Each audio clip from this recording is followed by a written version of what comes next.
Hey, what's going on, everyone? Once again, welcome to another episode of Let's Talk About It. And today we are going to be talking about the impact divorce has on kids.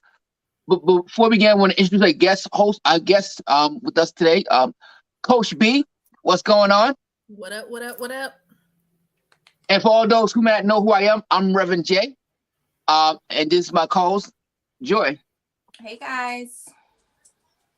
But before we get started, I want to first talk about something that's coming up soon. It is once again time to vote.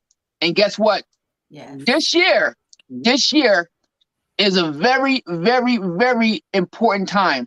Because right now, there are people trying to make abortion illegal. Now again, there's many reasons why people need to get abortions other than just because a person just don't want to have a child. So when you go to the ballot box this year, make sure you think about that, who you're going to vote for, who you're going to vote with.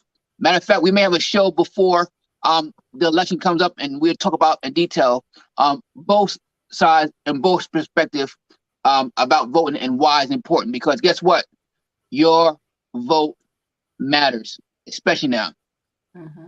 So let's talk about it. Let's talk about the impact divorce has on kids. So Joy, why did you come up with this topic? So I came up with this topic because I know a lot of people who have been divorced. And I know a lot of times the parents get caught up with like, oh, well, I felt this way. I feel like I wasn't being treated this way. I got tired. I grew out the relationship. But they don't ever no one ever says, oh, I got out of my marriage because my children, because I didn't want to impact my children. No one ever thinks about the children. No one ever understands that the children are impacted very much so by a divorce, especially if these are the children. It's like they're the children of both husband and wife. It's not like maybe you got married and your child was 12, 13 years old. I'm talking about children that were born into a marriage, and then you want to dissolve the marriage and not think about how that will impact your children. And so the reason why I wanted to do this show, because I wanted to bring light to the importance of when we make decisions, permanent decisions on our temporary feelings, that we are not the only ones being impacted by the divorce, but yes, the children too are being probably even more heavily impacted because that's part of their identity that you're tearing apart. Okay, great. So first, let's start off talking about the marriage relationship, because when you talk about being married, you talk about being with one person for the rest of your life. So Coach B, tell us, what you got? How can a person make a commitment with a person maybe in 1 year, and then 10 years later don't want to stay in that commitment relationship? How do a person stay? How do a person make it? How does a person make it? Well, number one, communication. Y'all have to keep communicating and keep exploring each other, because just like I always tell people, I'm like, well, before I got married, before me and my husband was dating, I didn't like walking on the beach. I thought it was stupid. I didn't like flowers. I didn't like chocolates. I didn't care for any of that. 6, 7, 8 years down the line, like, why don't you buy me flowers?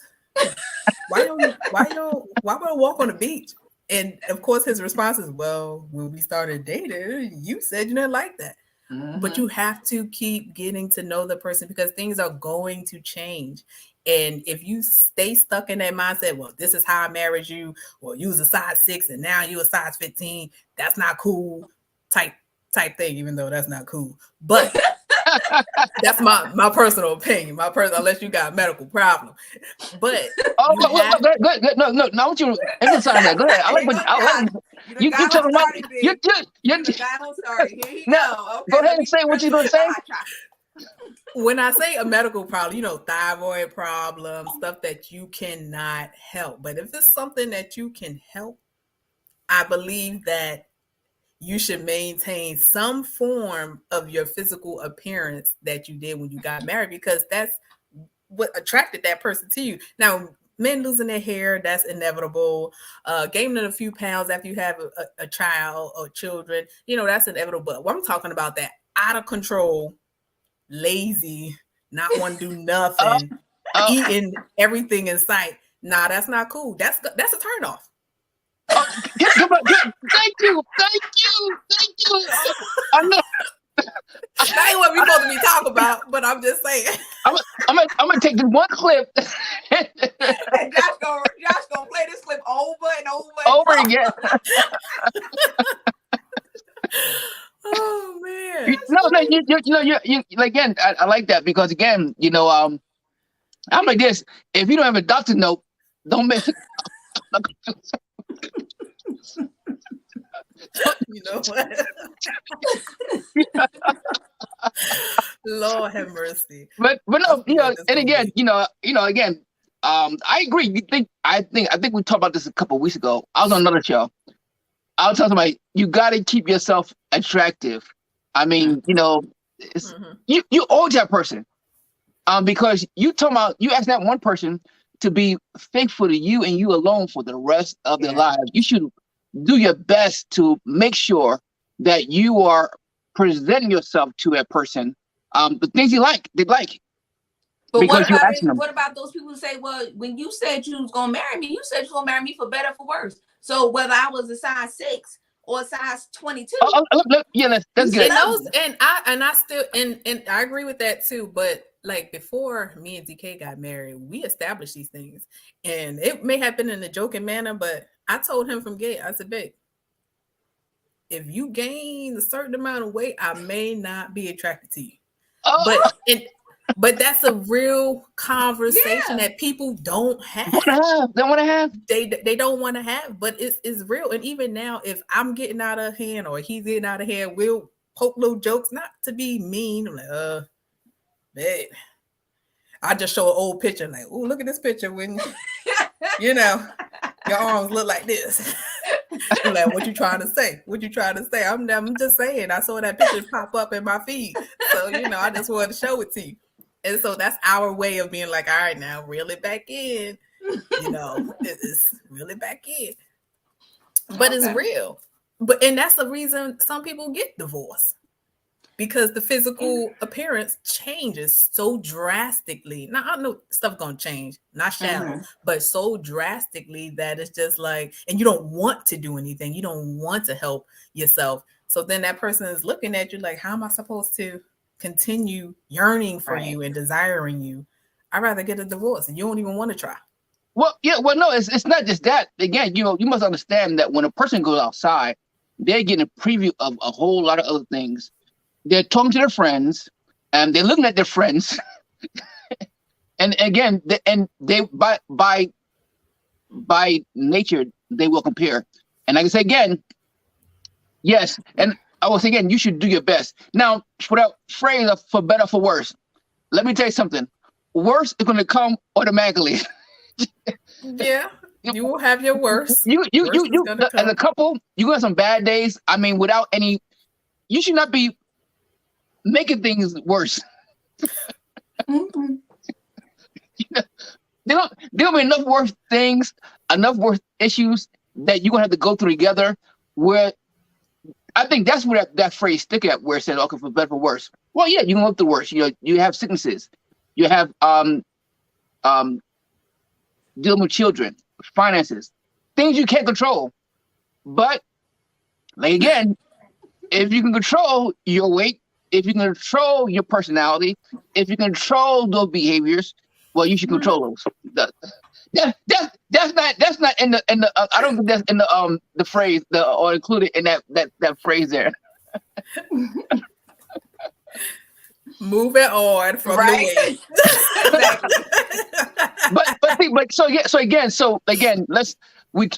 The reason why I want to talk about relationships because of divorce happens because of things that are not going well in a relationship. It all starts off great. But then as time progresses, if you don't do things what Coach B was saying, is communication, talking, working yourselves, the things that happen. So let's talk about divorce, and the effect it has on children.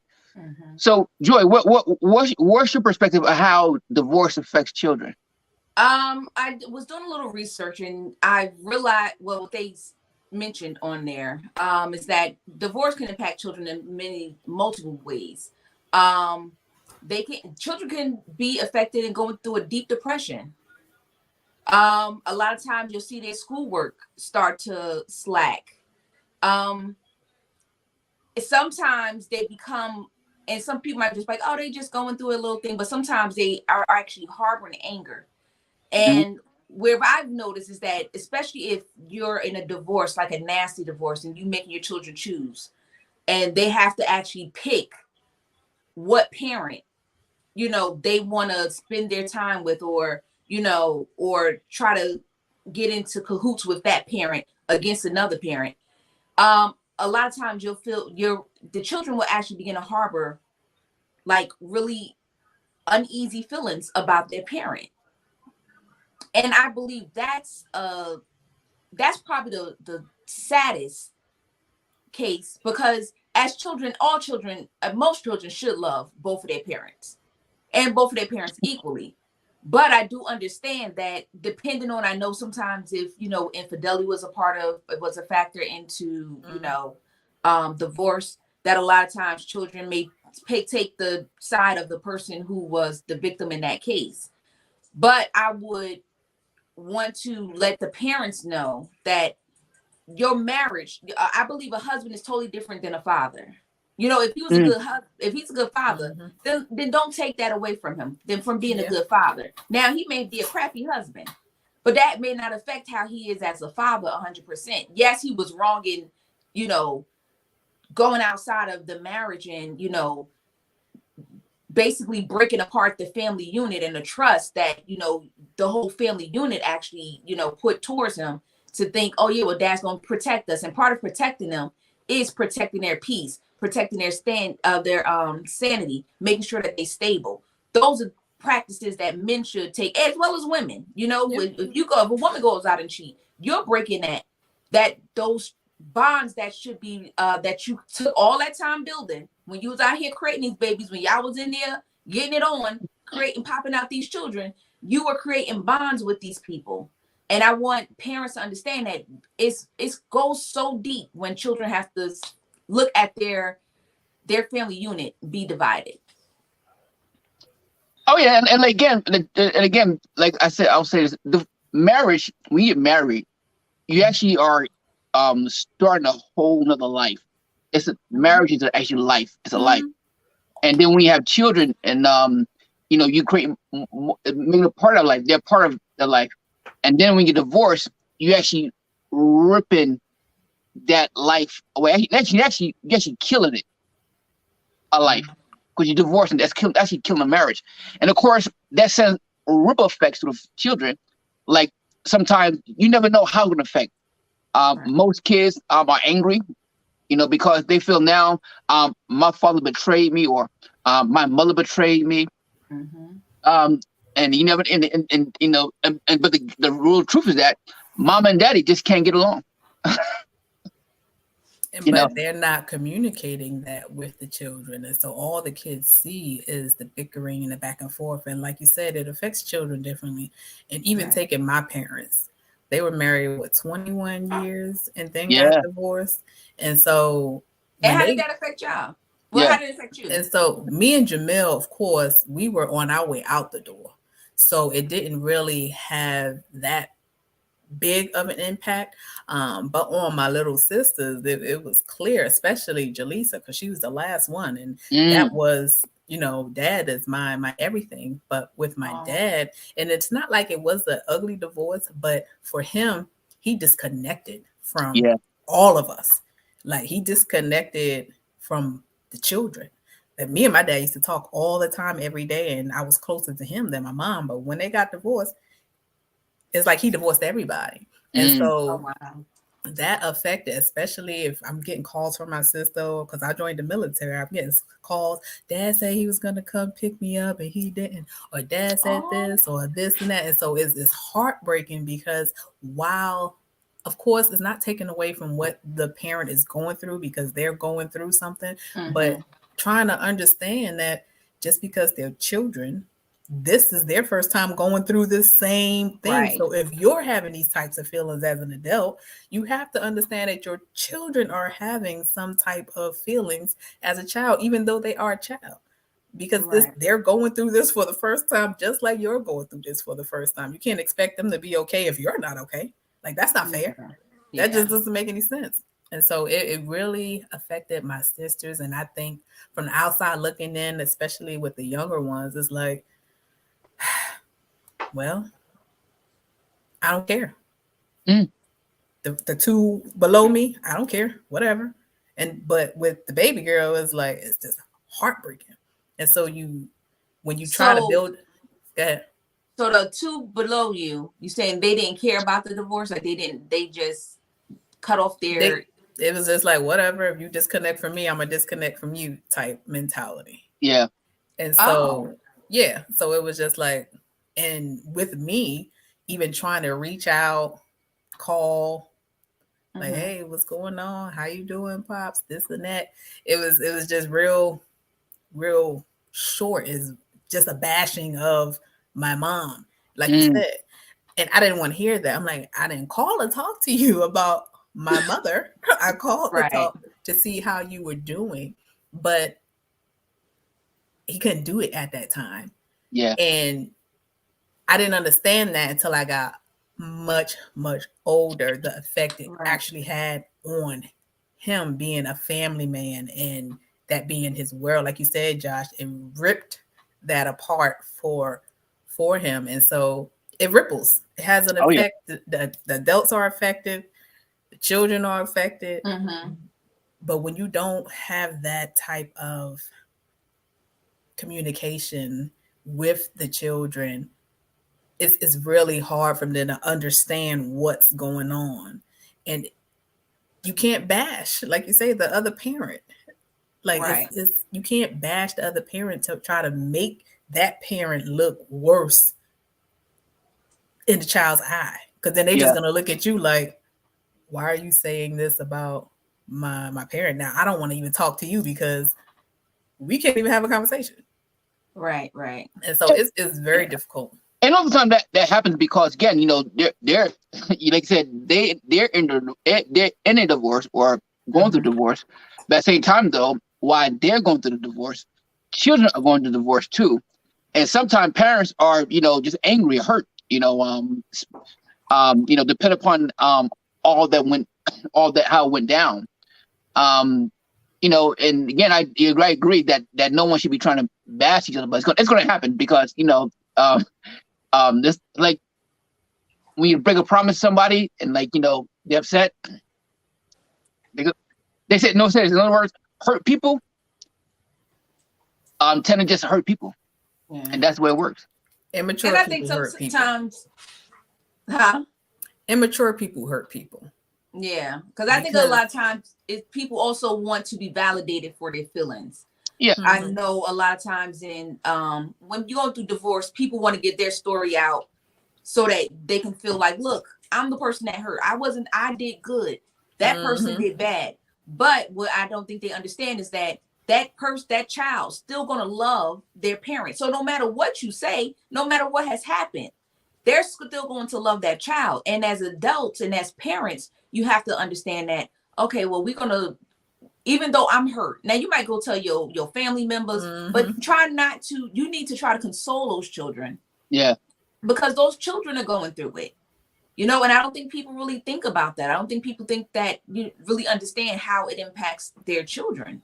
And the long-term effects, the psychological effects it has on them. And now they have to see counseling, and now they don't trust a man, or they don't trust a woman, or they're looking for that love in a man, or they're looking for that love in this person. And so the disappointment after disappointment, then they find themselves in situations like, why am I here? Why am I yearning for this relationship or staying in a bad relationship because you don't want it broken up like your parents? Yeah. So you stay there. And so it has all those long-term effects. Now, I do agree. Like, again, we were talking before the show, myself and Coach B, that, if you're in a bad relationship, sometimes it's worse staying in the relationship than getting out of it. well, let's give an example of bad relationships, because I think a lot of times people who may be in relationships where, you know, they can't seem to get on the same page. Mhm. So, you know, there is constantly like, oh, well, I want it this way. Well, I want it this way. Well, I want to do it this way. And it's the growing pains of a marriage.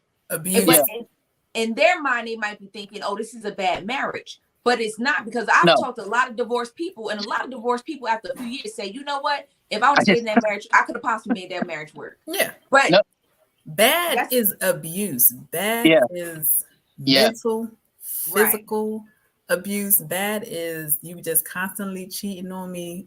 Right. No, that's bad. Now, the Bible only gives one reason for a couple to actually get divorced, which is infidelity. Mm-hmm. But again, you know, of course, you know, if when it comes to abuse, especially physical, and sometimes even verbal, you have to make a decision now to separate yourself, because you know it's not healthy for yourself or kids. And Joy said it correctly again. We as people, if you're married, you need to be very clear about what's bad. Because again, what you think is bad now, oh, trust me, there could be worse out there. A lot worse. You may be actually going to okay to worse. Yeah, right. You never know. And again, not being able to agree, not going on court. Now this is why I said this. You should go to counseling. Matter of fact, you should go to counseling before you get married.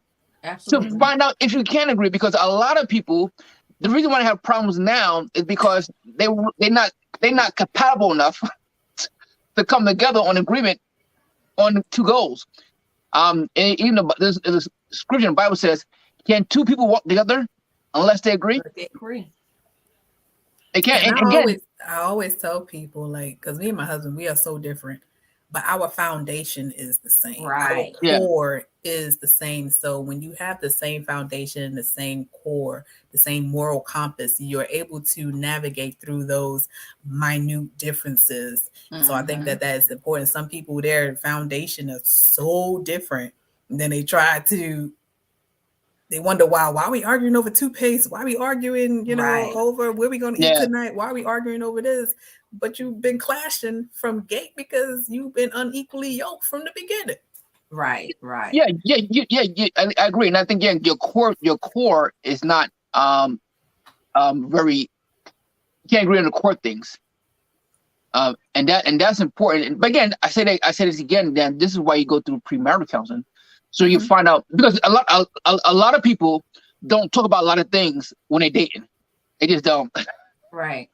And you don't find out a lot. You find out real lot once you say I do. This person, oh no, I want this. Is what I really want. This is what I really like. So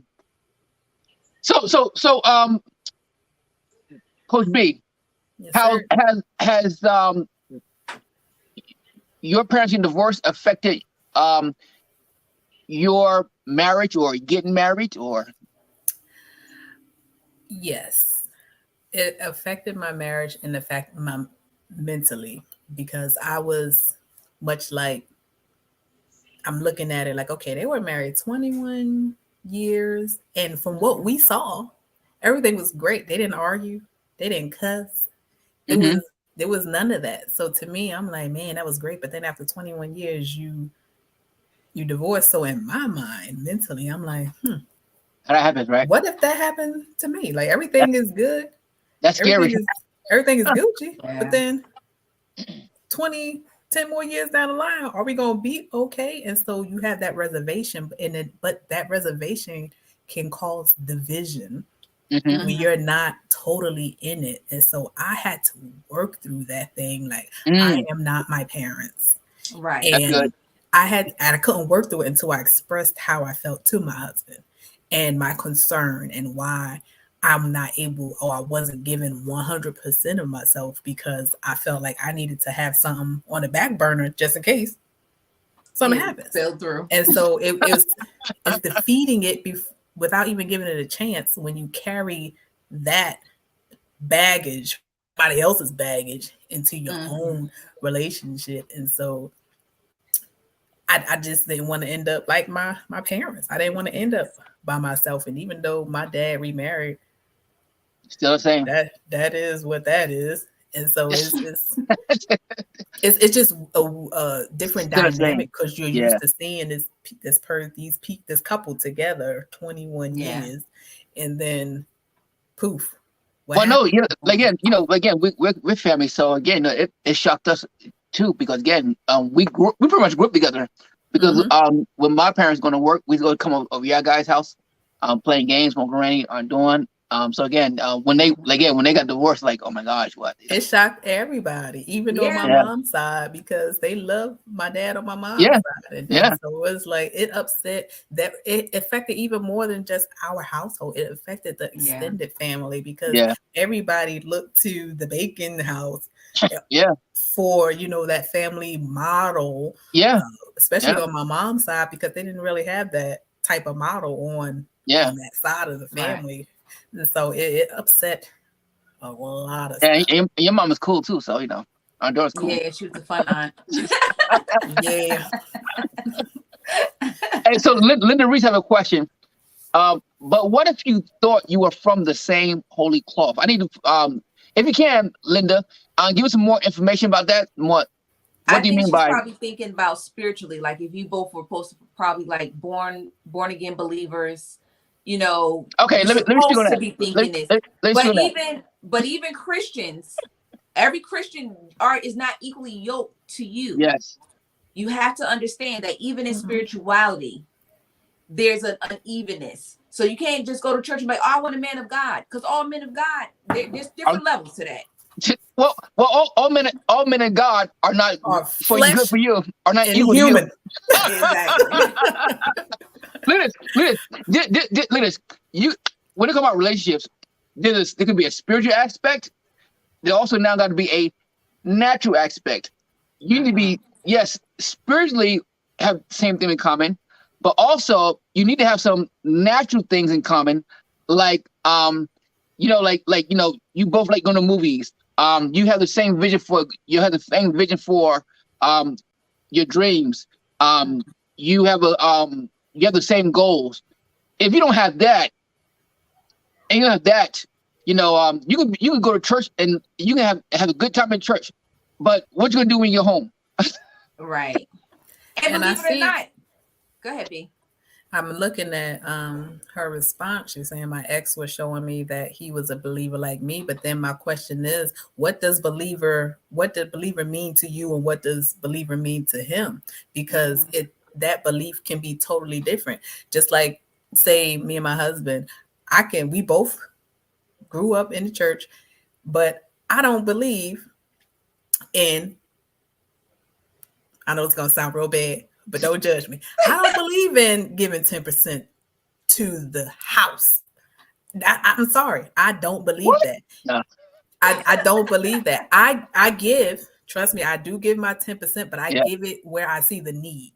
Okay. I give it to where I see the need. I see a need, somebody struggling with their rent, somebody struggling with this. I give to the need. And since I am a Christian, I am the house. I am that. So if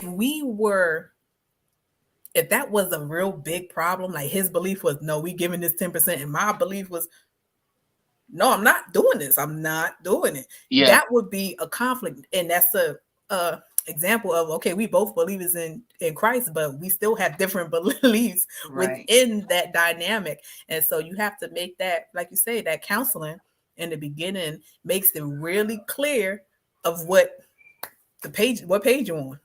Right. And I also believe that when you in relationship with a Christian person, you have to understand not all Christians have the same foundation. Just because there's so many different denominations, there's so many different truths. You have some believers who believe women shouldn't wear pants. You have some believers who don't believe in speaking in tongues. Like, there's so many minute things. And what you have to get down to is the root of that person. Because when you're talking about life, outside of spirituality, you're gonna have to live life with that Yeah. person. I'm So- gonna example. I'm gonna example. Somebody said this. I'm gonna example about spirituality and natural life. Somebody said this. They said they were believing God to get so they can get a house, right? And they said I kept believing that God is going to allow me to get a house, right? And they said I'm still believing because I don't have it yet. And my thought is this. My thought is this: you may not have it yet. It's not because God don't want to give it to you. It's because you have not done the work you need to do in order to get it. Now you may in order to get it, you may have to do something else. Let me make it clear. In order to get, you must do something else. So you can be spiritually aligned, but not naturally aligned, and you need to have both. It's not gonna be enjoyable, and if it's not enjoyable, you talk about a lifetime, it probably won't last because especially these days people get married and trust me. At the 6 months, irreconcilable differences. So Joy, now I see you raise your hand. So Yes. yes, you've been divorced before. 3 times. How did that affect Angel Face? Or Well, did it affect her? I think the last one affected her. The other two, no, because they were like, it was like a toss in the wind. And remind you, these aren't her fathers either. Right. None of these men are her father. But the last one was in her life from the age of 12. And she grew to love him. Like he was a cool dude. But I also kept things, I like she knew what was going on. Okay. I've always kept her in the loop. She's a very smart girl. So I wanted to keep her in a loop. And I wanted to let her know that, it's all going to be, it's going to be good. Everything's going to, turn out fine. But I think it affected her because normally Angelica's not the type of person to really get attached to someone at all. Since the passing of my mom, me and my mom, she's just like me. I'm the same way. I have a hard time of attaching myself because that type of detachment was painful. Okay, Dad's watching. Hey, Dad. Hey, Dad, what's going on? That type of detachment was painful. So I know with her letting him in like she did, I know that it kind of let her down. The fact that he couldn't, stand up and do what he needed to do for the family. So I know it affected her in that part where she felt like, I expected this man to, eventually step up because, we became a whole family. But I think that what ended up happening was with her, I see the cautiousness in her trying to attach to other people. Jel's very, very, very cautious. Like Angelica is, trust me, Angelica's hard like a rock. So I noticed that, and I just try to tell her, one, I don't believe I want her to get married. I pray to God she never has to experience divorce, especially she wants to have children. And I want her to have the real family unit because no one in my family, in my immediate family, has ever divorced. Everybody gets married and they stay together. They stick it out. So I try to let her know that's the goal. And that just don't throw in a towel because it gets hard. Just don't throw in a towel because things are rocky. But sometimes in life, it's just not meant to be. It's just not meant to be. And my ex, he didn't beat on me. Now the brother didn't work, but he didn't beat on me. Financially, it might have been draining for me and my father. But she's out there working like Harry Tubman. Don't eat. The brother ain't want to work. Unfortunately, you cannot live. I thought she was a breadwinner for a minute there. I was killing myself. I was. And what ended up happening was, but because of that, I found myself losing respect for him as a husband. So I knew it was going to last but so long because I realized that all of the stuff that I had to do, all of the extra hours working and stuff, when I came home, when it came to him, I found myself shutting down. I shut completely down. The only one I would talk to was Angelica. I'd be up there making fun, laughing and bugging with Angelica. But with him, I would just literally shut down because I didn't have respect for him, because I felt like you would see me take on all of this. And not at one point you're gonna say, you know what, you my wife. I'm not about to make you do all of that. I ended up in a hospital. This brother got upset that nobody asked him how he was doing while I was in the hospital. So he decided to leave me and go back to New York and leave my father having to take the bag and pay for me for my apartment for a few months until I got back on my feet. And I'm thinking to myself, that's not a husband. It's not a man. That's definitely not a man. But that's for sure not a husband. You know what I'm saying? But I think again, divorces are can be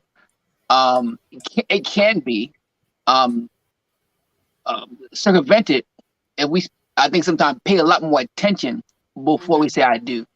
Because a person don't change too much more for them core. No. Do not. The problem is that when you're in love, you ignore everything. Is the exterior. Yep. You're like, oh my God, it's so wonderful, so great. They give me everything I'm asking for now. But not looking at the core thing, because even some of the men that Joy married, I knew. Well, let me speak on that. Now, the only men that I married. This is gonna sound so bad, y'all. Don't judge me. No judgment. No judgment. Don't judge me. I'm only telling y'all. Don't tell everybody else, all right, y'all. The only men that I married were men that I knew I would be easily able to divorce. Meaning that there were other men who asked for my hand in marriage, but those men I knew that if I married them, I for sure probably wouldn't divorce them. Like I wouldn't have just been able to divorce them because they were really good men. And I don't know why my mind automatically went to divorce. I know it sounds crazy. Yeah. So like, why go through? Well, some of them was business opportunities. Well, one of them was a business opportunity. The other, my dad already had pushed out the money, and I was just like, oh, I'm so, I'm like, Dad, he already spent this money. Joe, you got to buy. Thankfully, there were no little kids involved. Yes, thankfully, because that's always been my thing. I've always said whoever I had children by next, that was the man. I was gonna stay with him no matter what. If through hell or high water, we was gonna stick it out. We was gonna fight through. Simply because I didn't want to be a single mother no more. No, I'm not about to be out here with 2 children raising them by myself. But also I because that's one thing I long for, even with having a child out of wedlock. I've always wanted to give Angelica like a nice 2-parent home, somewhere where she could feel safe, somewhere we had to create memories. That's something I always longed for. Unfortunately, it ain't happened, but y'all just keep me in y'all prayers. Let's talk about some other example. Gary Owen, I think his name is. He's a comedian. He got divorced from his wife recently. What a year. Like a year, some change. Probably. Yeah, and like again, his children are pretty much grown, if I'm mistaken. I think last thing I heard was his daughter didn't want to talk to him. He went to the school. She didn't want to talk to him. I'm not even saying he don't want to take his money for college. Oh wow. Yeah. But he also cheated on his wife. Yeah, I don't know about the whole story. Yeah. Yeah, that's why they ended up in divorce. They found out. And that's pain right there from the child. And eventually, you work past that. The hope is to work past that pain, because I know my sisters, they worked past their resentment. Even though my dad didn't do anything, but he divorced them too. So they worked past that resentment. And so now it's cool, but that took some time. But so that's a danger divorce. The danger divorce that when the parents divorce, sometimes the effect of that the parents divorce the children too. And that again, and it's kind of hard to blame somebody, because again, the person is going through pain. Divorce is a very, very, very painful process. No matter how you dress it up. I mean, the world try to make dress it up. Oh, I'm having a divorce party. A divorce party. I don't care how you dress up. Because when you're alone, you're gonna sit there acting like the world is over. Yes. Yes. Somebody stabbed you in your heart. Yes. So all that extra fluff is not doing nothing. No. Divorce and stuff is a very, very, very heart-wrenching process. And then now again, now the experience of your father or your mother once was in the house, now the only time you get to see them is when they come over, or if they're busy. You know, so many different variables now. It takes to interact with the person that you will come see every day to when you walk in the house to say hello, you know. Yeah. I know Dad said divorce even affect adult children, and Trey said, I know people that are still hurting. Their parents divorced like over 40 years. It still hurts just like it was yesterday. Oh, wow. Yeah. It does hurt. Yeah. Even when I think about my parents. Oh, really? It hurts because that's a long time. Yes. And but how long? They've been divorced for a long time. They've been divorced probably for the equal amount of time they've been married. They'll celebrate the divorce anniversary. But it's the thought. It's like, man, that was magical. Family. That was something that brung family together. It's like having that keynote person and then they pass away, but that was that connection between everybody's world. And that's I think that's the hard part, is that typically when a person passes away, you know they're gone. But when the divorce happened, they're still there, but they're not there. Yeah, and you see, like, this could have been much better if you could have just worked through it. But it's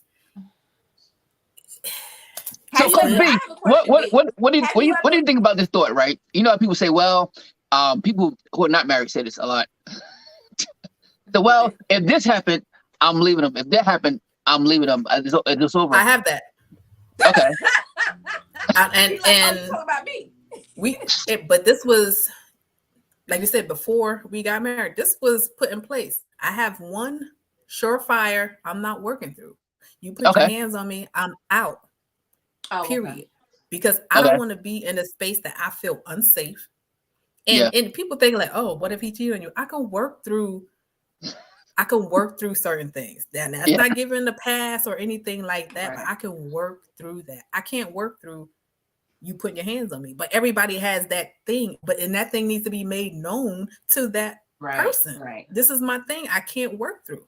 Well, look at this. I say, you need to know your thing and know that person if they apt to do that thing, because we know, people personalities, this person will never, if you let's for example, if you get a roughneck, the chances that if he's rough, he may put his hands on you. It's likely, but like even saying in the situation, you never know what will bring that person to that breaking point. And so if they have it in the back of their mind, even if they at their maddest, he has it in the back of his mind, subconsciously, like, you know what? I ain't gonna be stupid. Don't even think it.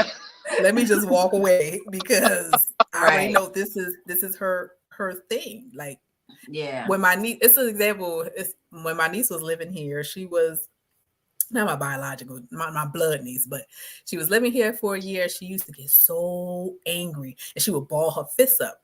And so I told her, I said, next time you ball your fist up at me, we fighting, because to me, that's a threat. And so she got angry, and I told her, I said, you can be mad. It's okay to be mad, but don't ball your fist up. So the next time we got in an argument, she got mad. She went to do this. I said, is that? And she went just like this real quick.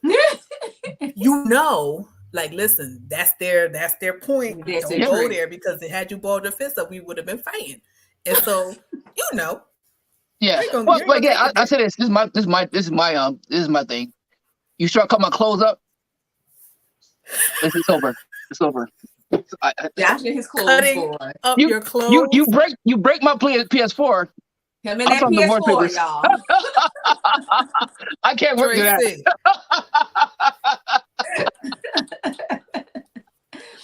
Why you get divorced? I don't necessarily I told her have. not to touch my PS4. Lord have mercy. All over a game.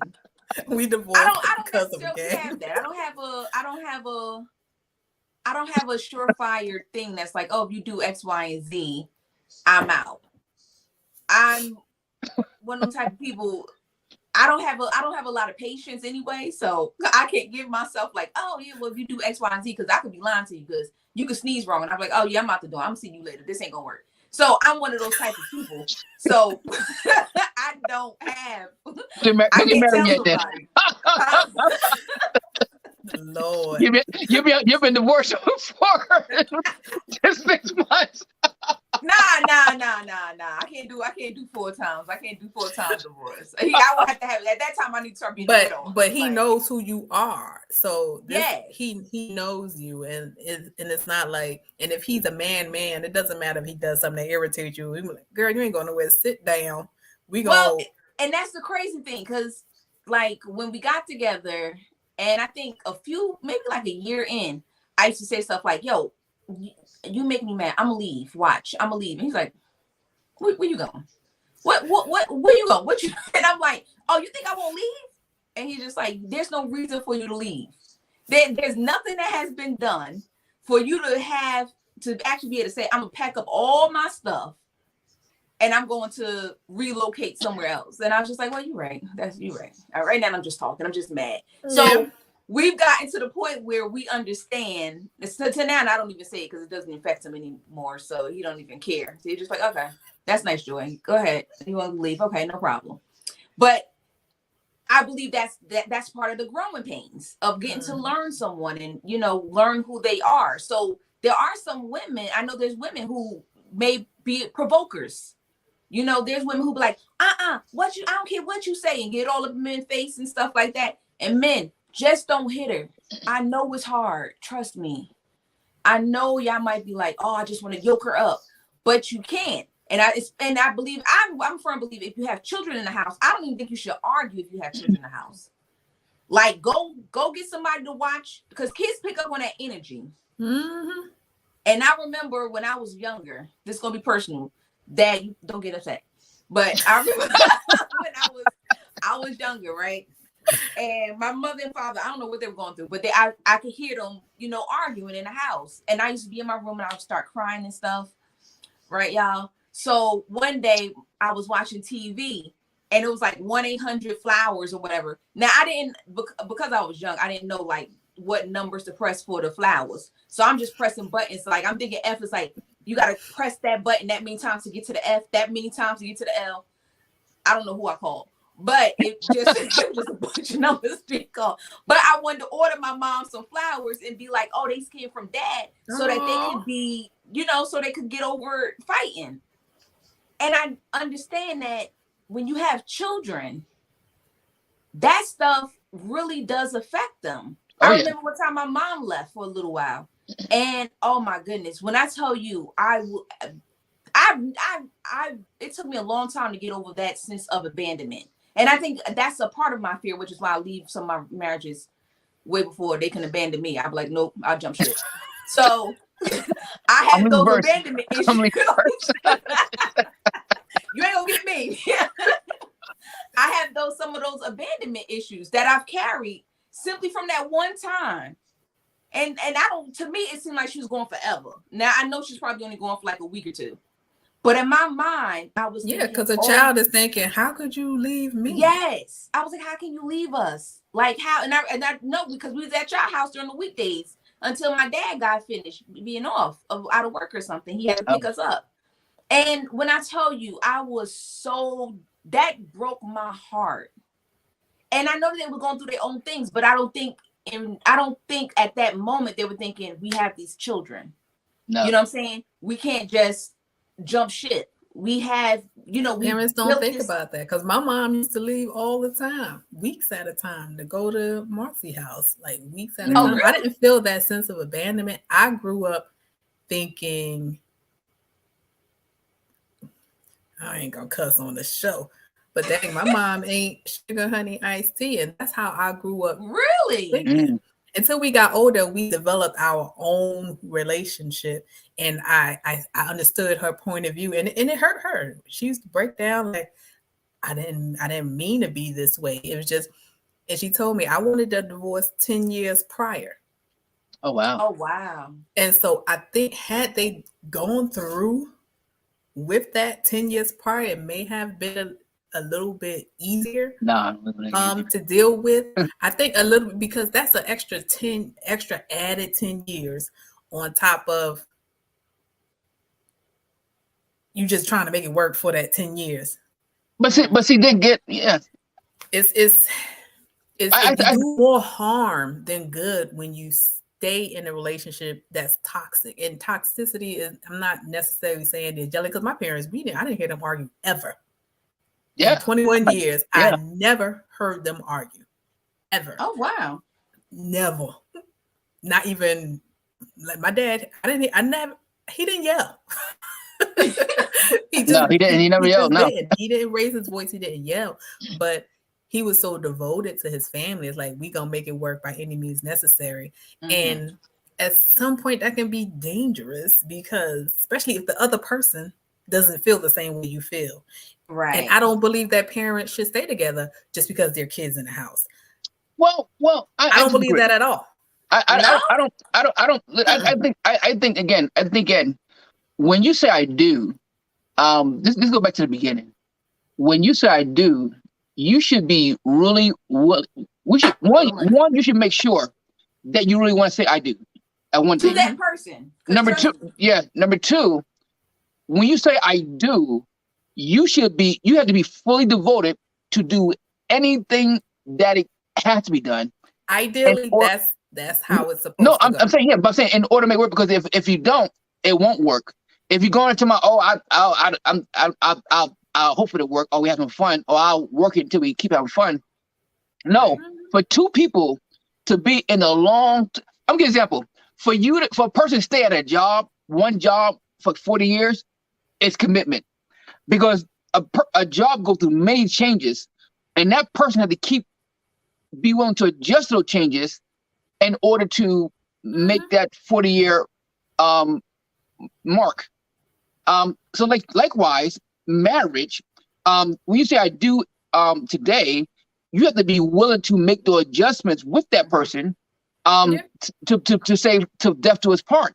If you're not committed to that, it won't work. And don't get married, because again, just keep dating so you can leave, and don't have kids either, because you are wreaking more harm and more chaos on their kids that they don't have to go through. Unnecessary. Life is tough enough. They're gonna get picked on. They're gonna go through their own little personal issues. And I took pride in school. Like they ask you when school started, who do you live with? I live with both my parents, and everybody always looked at me shocked, like, you live with both your parents? And I'm like, yeah, like, yeah. Why is that? It was cool there. It's funny. We always go there and have fun. We have. Like, why is that a big deal? Because most people, they only had either their mom family. Or their dad. So I took pride in that. So when that broke up, I'm like, dang, I can't even say I'm from a two-family home no more. That's messed up. Now, I have a question, B. Have you ever asked your parents what was it that made them ultimately decide to have they told us. They told us. Did they tell y'all when they were getting divorced? Why? Yeah. My dad told us what. Now, did y'all think that was sufficient? Like, did y'all think that reasoning was sufficient? Or were you like, oh, well, that don't add up. That don't add up to no divorce. It was sufficient, the reasoning, but it was still something to me that I think that could have been worked through. Yeah. Okay. I still think that it could have been worked through, that incident. However, like I just said, my mom wanted to leave 10 years prior. So if you're to me, and I tell people all the time, my peace and my happiness is everything. I don't care. But you do realize that marriage, because I hear a lot of people saying like, I was not happy no more. That's why I left. But nowhere in marriage. Not like a, I won't say happiness, because happiness is fleeting. My joy on the inside of me if what's on the inside of me is always dark, always bitter, always in distress, God is light. God is joy. God is love. So if I'm not receiving that love, if I'm not receiving that light, and then you look at other couples like, dang, this is how it should look, or to some effect, I'm feeling none of that. Now, I'm sorry, I'm not gonna stay. Now, I kind of disagree because I ain't got no joy. On one end, yes, the person you should get some satisfaction from other person. I agree, but at the same time, though, I think the abundance of your joy, you have to get on your own. Right, but if you can't, how do you find yourself in a relationship if you don't have that space to? And what I mean by that is your spouse has placed all these expectations on you and what they think that you should be doing, how they think you should be moving, but that's not who. You don't have time to find yourself. When I got out of the military, I was lost. The military was my identity. I was so lost. I was depressed and everything. But my husband gave me space to find myself in that process. It wasn't like, well, I don't care. You're still a mom. You're still a wife. Get up. Go do this. You need to get back in the workforce. Had he done that, that would have kept me in a depression because I still wouldn't know who I was. My identity would have just been wrapped up. Now I'm just a wife. Now I'm just a mom. Instead of figuring out who did God purpose for me to be before, because I can't be there for my family. I can't be there for whoever needs me if I don't know who I am. And so you would say, I think that now is it safe to say that you guys are in a position for you to I'm sure you're in a position where you can just relax and find yourself. It was terrible. No, it was hard. You go from again, you and your husband are in a position where you could, if you don't work, you're still okay. Then no, it was rough. When I got out, having to live off credit cards, he's stressing, but not putting that on me because that's $5,000 gone from the house just like that. Yeah. And so now his whole check has to go to that. So then you better go find yourself. It's like figuring out what bills are pertinent and let me help you. Let me help you.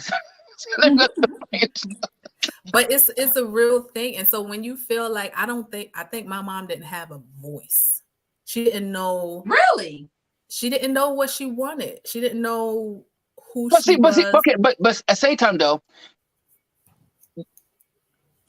I gotta say this. You can in life, there's some things I have to do. I wake up every morning. I have to get this done. Mm-hmm. I have dreams. I have dreams, like crazy dreams. Okay.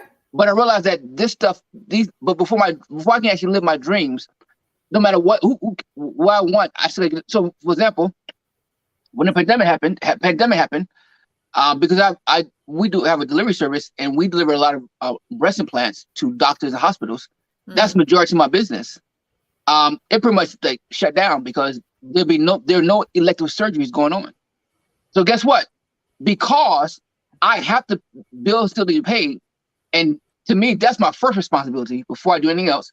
I got a job at Amazon. The man's supposed to provide. Yeah, you're right. Come on.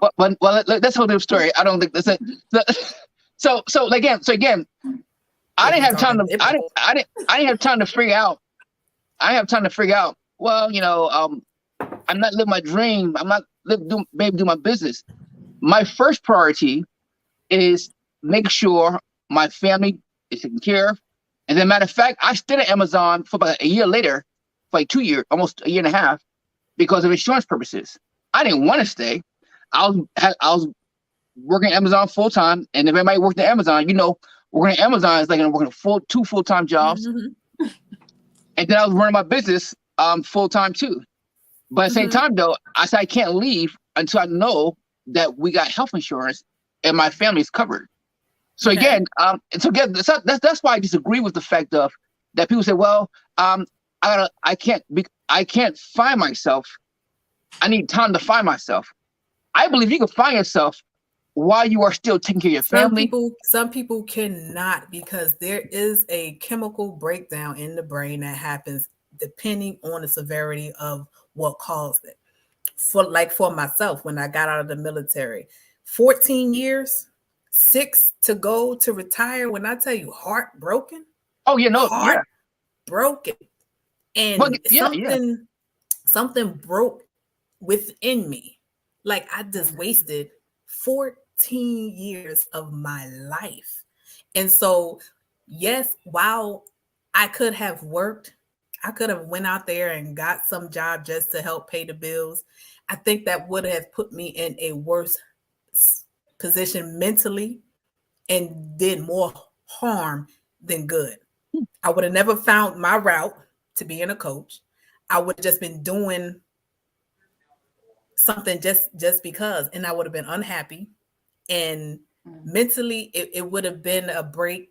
It would have been a breakdown. And ultimately, it would not have been good. But like you said, being my husband, we were in a position, he allowed me to be in that position. Well, and good. Even if the roles were reversed, because we are married and we are connected, if he needed that time, I would have given him that time. Especially if, okay, our house is not foreclosed, the cars aren't getting repossessed, we can maintain the major bills. Find out what's next for you. Because I don't want you to jump in. This life is too short. I'm not doing anything that makes me unhappy. But at the same time, though, again, this is why people get divorced. They say, well, I'm not happy. I'm not happy. And then you have kids, you have all the responsibilities. But again, I think this might just me. For example, I went through the same thing you went through. When I got out the military, it broke my heart because I swore I was gonna do 20 years. But after 7 years, I just couldn't do no more. And to me, the breakdown was like, how is it possible that I can't do this anymore? Now I didn't have time to figure. I guess I had time to figure myself. I had money coming in, so you know. But at the same time, though, I still wanted things. So I guess what? I when I wanted things, I went and got a job. I went and worked, and while I worked, I found out more what I want to do. As I learned this, as you go, you know. A lot of people waiting around trying to figure out, okay, who am I? What am I? I'm still figuring things out. I'm running this business. There's everybody is different. Well, no, I know that. I'm saying everybody's different, but at the same time, though, like you said you had things you wanted. So there's still things you wanted to do. So you went to work. I didn't want anything. All I wanted was to have my ceremony at my 20-year mark. That was my end, because that was my identity. Well, let me clarify. When I got out the military, I didn't know what I want to do. I'm just, you know, I said I went to work because I mean, one time my wife wanted to go. She's my girlfriend at the time. We wanted to go to Jamaica. So guess what? No, that's what I was saying, because you wanted things. So I got a job. I didn't want anything. I didn't want to do nothing. I didn't want to. She went through a major depression. Nothing. I was depressed too. I didn't want to do anything. I didn't want to have fun. I didn't want to go out. I didn't want to do anything. I didn't want to do anything. And so I didn't have any aspiration. I didn't aspire to do anything. I didn't want to do anything. And that space, and I didn't believe in depression before that. Yeah. I thought depression was like, listen, go get over it, go do something, X, Y, and Z. But it's a real thing. And there are different depths to that thing. Yeah. Oh, yeah. Surface level, and then you got that deep, like suicidal. But level. So how suicidal level. So how would you recommend? I know you said you thought your parents could work through it. How would you recommend your parents work through it? I thought that they could. Okay. But like I said before, it takes two. My mom wanted to go 10 years prior. There's no way that it would have worked. That particular situation the breaking point for my dad, I think it could have been worked through, but I think the add everything up until then, it just kind of like hit him like a buzz, like, it's just too much. It's just too much. See, and that's see, this is why this like in life, man. I mean, well, they say marriage ain't for punks. I mean, life is not for punks. Life is not for punks, man. Right. I mean, I've seen some things in life. I've been some things in life. I have some challenges in life.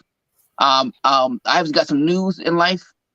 But what I learned to do, keep on rolling. Everybody Because can't if you push through.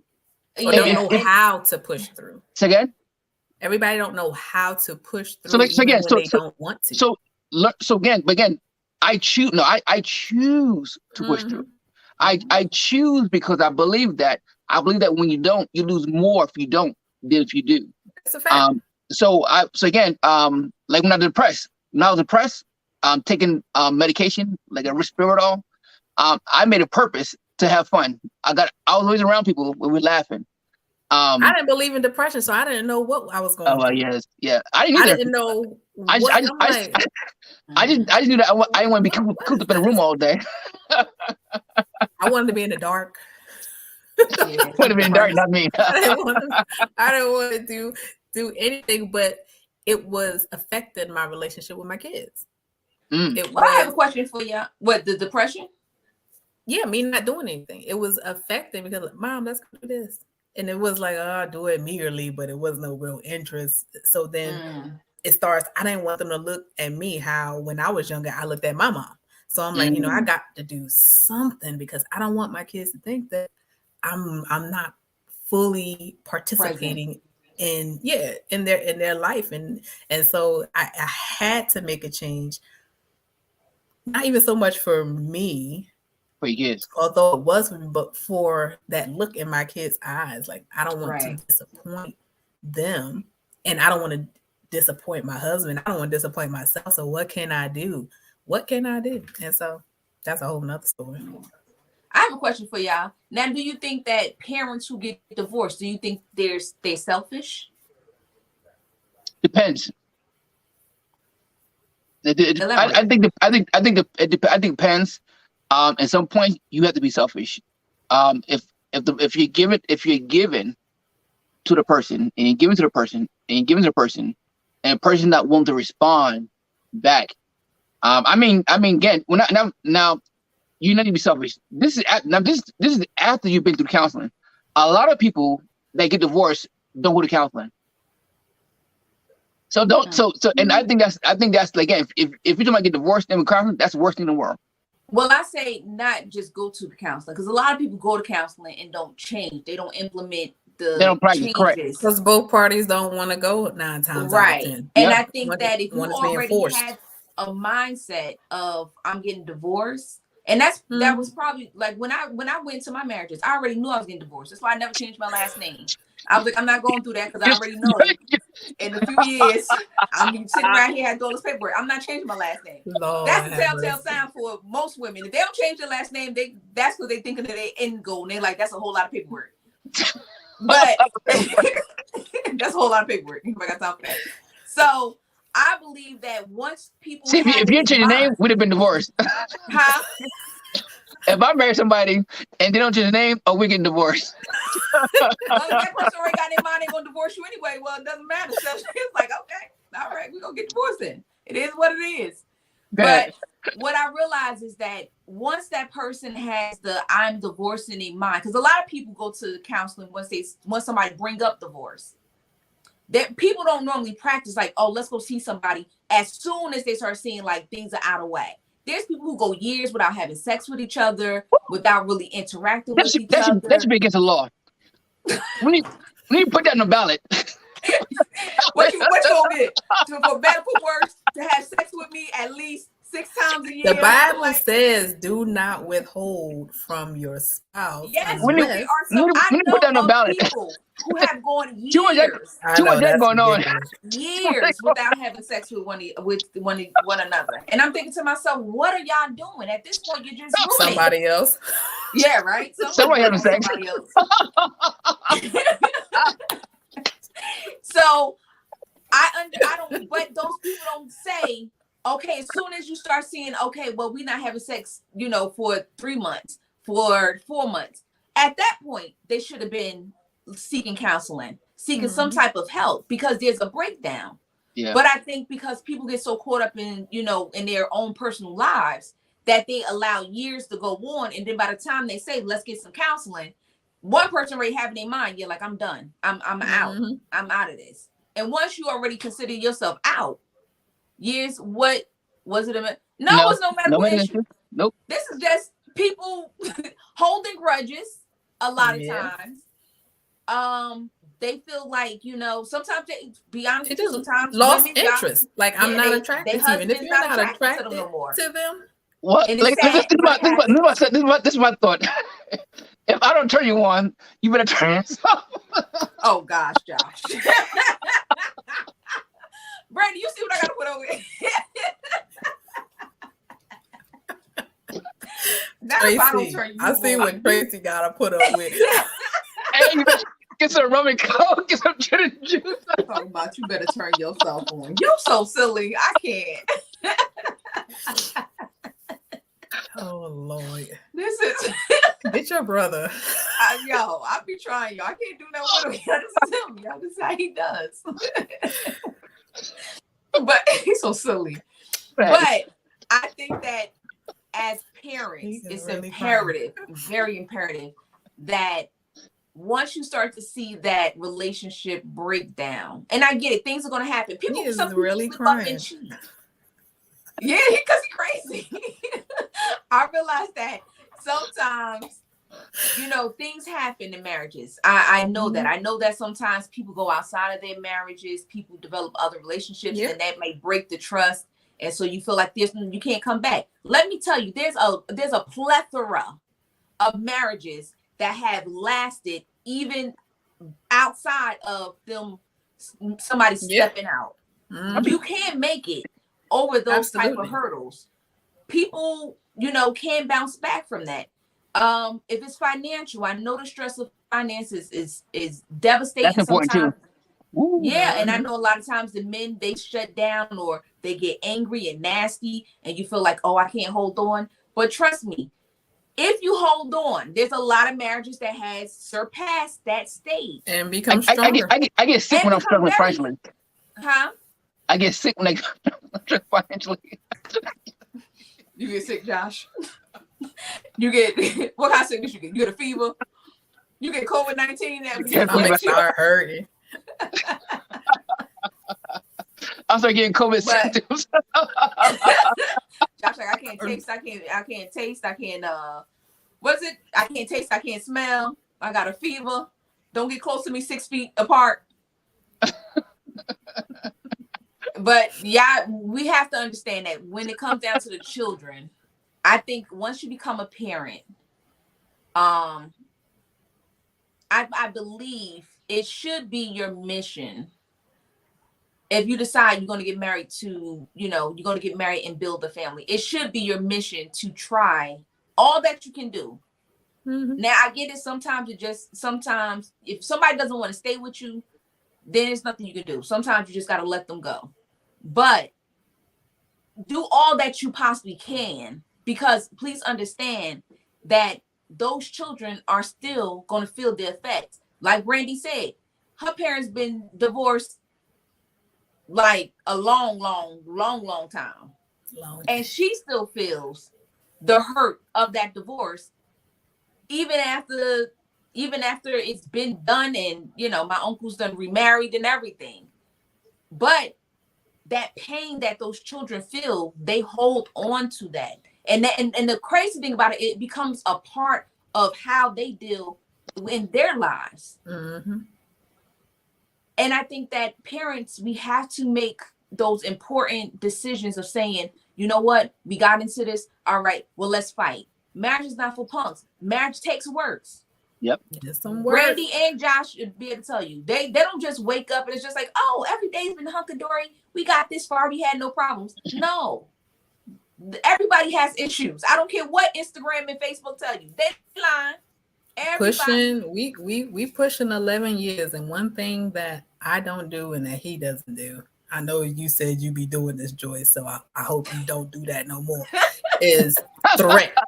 We don't threaten each other with the D word. We don't threaten to leave. We don't Right. threaten to do. We've never ever done that. No, I'm gonna divorce you, because that's serious. That is a Yeah. serious word, and it's so powerful. And that life and death is in the power Yeah. of that tongue. Yeah. And so when we got married, we're like, this is it. We doing this one time. You gonna die, or I'm just gonna die. But we only doing this one time, so we never had it in our vocabulary that Right. this is a possibility. Right. Only possibility is to work it. But even still, our first 5 years, we went to counseling religiously, and there was nothing wrong. We just Oh went. wow, that's good, Randy. Every year we went to counseling just That's really good. because, and that I think that built a stronger and fortify our foundation for us to be able to work through. We don't yell, we don't argue. I could say 5 times, if that, the 11 almost 11 years we've been married, that our voices have been raised. We don't do any of that, but we work together to figure out what's going on, because we got other people. It's not just us. It's not about just us. Right. We have other people looking at us. When Jamil sit there and tell me, B, I want a marriage just like yours, that's something. That's serious. If y'all knew my brother, listeners and watchers, that is serious. And so we're not just in this for us. There's other people connected to us and that look to us. And so it's a standard. Yeah. But no, and you're right. You know, again, your children, they're looking at you, how your husband treat you, how you treat your husband. It's going to affect really how they're going to treat their wives and their spouses. You know, it's so important, man. You know, I think sometimes as our society has watered down the marriage union. Definitely desensitized to it. As if it's just another relationship. It's not. It would call it making, like I said earlier, when you say I do, you actually starting a life. And when you divorce, you're killing a life. It's dead. And let me tell you something. You can be all happy and wonderful before you get divorced. But once you start going through the divorce processes, it can get real nasty. Yeah. So you know, again, if I'll say this, as we get ready to wrap up, I'll say this: if you can work it out, try. Work it out. Try. Do all that you can to see. And I'll conscious of who you are letting in your ear, who talks to you, the mentors that you're going to. Are they speaking life into you and giving you, you know, applicable steps to take to work through that thing? Who do you look up to? If all around you see is divorce in your area, then it's like, oh well, this is the norm. I look at Uncle John and Auntie V, how far they made it. That was my model. I looked at my parents. That was my model. My husband's parents, they still together 30 some odd years. So it is possible. And I know you can't go through all these years without something. Oh yeah, you go through that you had to get through. And so it, like you said, Joy, it is possible to survive the traumas that are caused within your marriage, but you have to be willing and able to work at those things. And some people lazy, they don't want to work. As a matter of fact, I just have a thought. We have a show called How to Stay Married. How about that? Okay, how to stay married. Then I'll be on that show. I'm in the comment section. Okay, have a show. How to stay married. You know, what do you do to stay married? All right, let's do final thoughts and then we'll wrap it up for the night, guys. All right, Josh, you go first. Final thoughts. Well, my final thought is this. Marriage is a wonderful thing. If you really put effort into it before you say I do, get to know the person, get to know what they want, and you may have to go to a counselor or a third-party person to facilitate a discussion to allow you to really talk freely about what you want and what your expectations are. because a marriage can last, and the last thing you want to do is get divorced, because again, it will send ripple effects through your family that you can't even think of right now. Your kids will have issues at school, issues with people, issues in their relationships as they get older. So, if you have issues with your marriage, go to counseling, get some help, find some good people, find somebody with a good marriage, and see if they can walk you both through it. Because guess what? I believe marriage could work, and marriage is good. Mm-hmm. Coach B, final thoughts? I'm going to say how I tell my clients, and it still applies. I always tell them, I don't judge what you did. I don't judge what you do. I challenge you to do better. Mm-hmm. And so even if you're listening and you're in a marriage and, the past this, okay, the past was that. Even if you're doing something right now, you're not supposed to be doing, you have that choice to stop. Challenge yourself to do better. When you know better, you're supposed to do better. So you do better. You get that help if you need help. You get that mediator if you need that mediator. You sit down and you talk to each other and lend each other that space to feel safe, to speak their mind freely without you getting offended, without you getting angry or yelling. You have to be able to trust your spouse and be able to be vulnerable with that person. Because if you can't be vulnerable with that person, then why are we even together if I can't tell you how I really feel? Very true. And so just do better. Very true.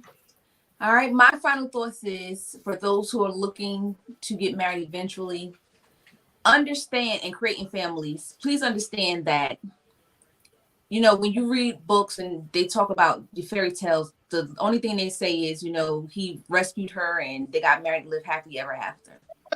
I need you to understand that that's not reality. But understand when you do say I do, that is the beginning of your fairy tale.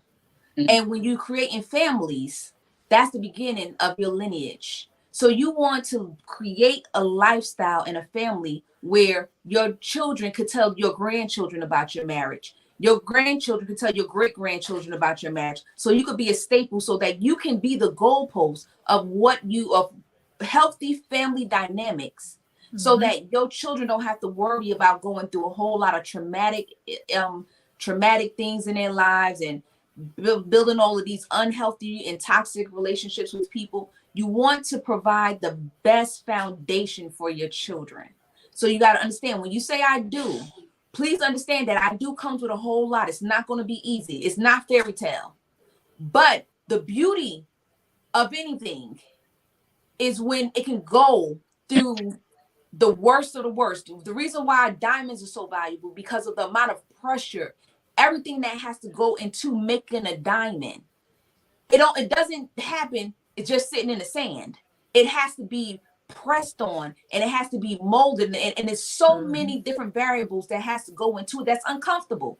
And that's the way marriage is. It's going to be pressing times. It's going to be times when you're going to feel like, I don't like him. I want to kill him. I want to kill her. Oh my goodness. Let me make sure the insurance policy is good. All that stuff. I know y'all. I have never killed nobody. Don't even look at me like that. Make sure your insurance probably paid up, right? But I thought about it though. I ain't gonna lie. I thought about it. It came across my mind. So I understand that this is what happens in marriages, okay? But you have to understand the beauty of it is when you have gone through all of that and God forbid, one of you close your eyes and you can say with everything in you, I gave this person the best of me. We shared the love that was unmatched. And your children get to sit around and talk about the love that they've seen between you and the other parent.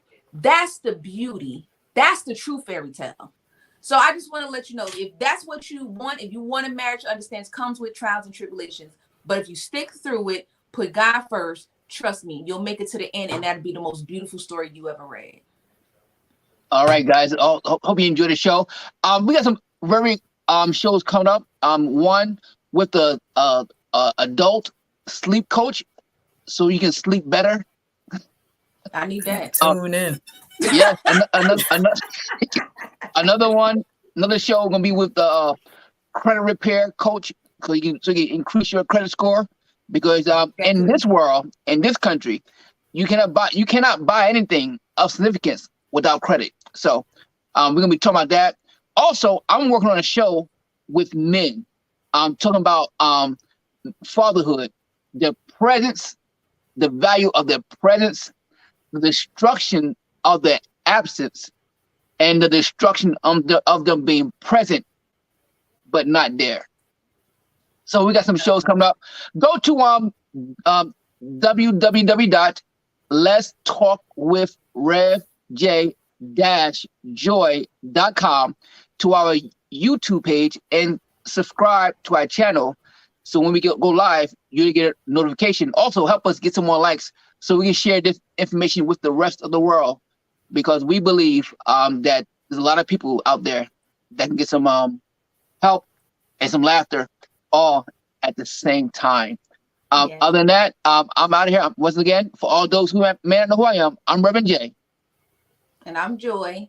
And as always, and as always, never let anybody steal your joy. We'll see you guys next week. Bye. See you later, guys.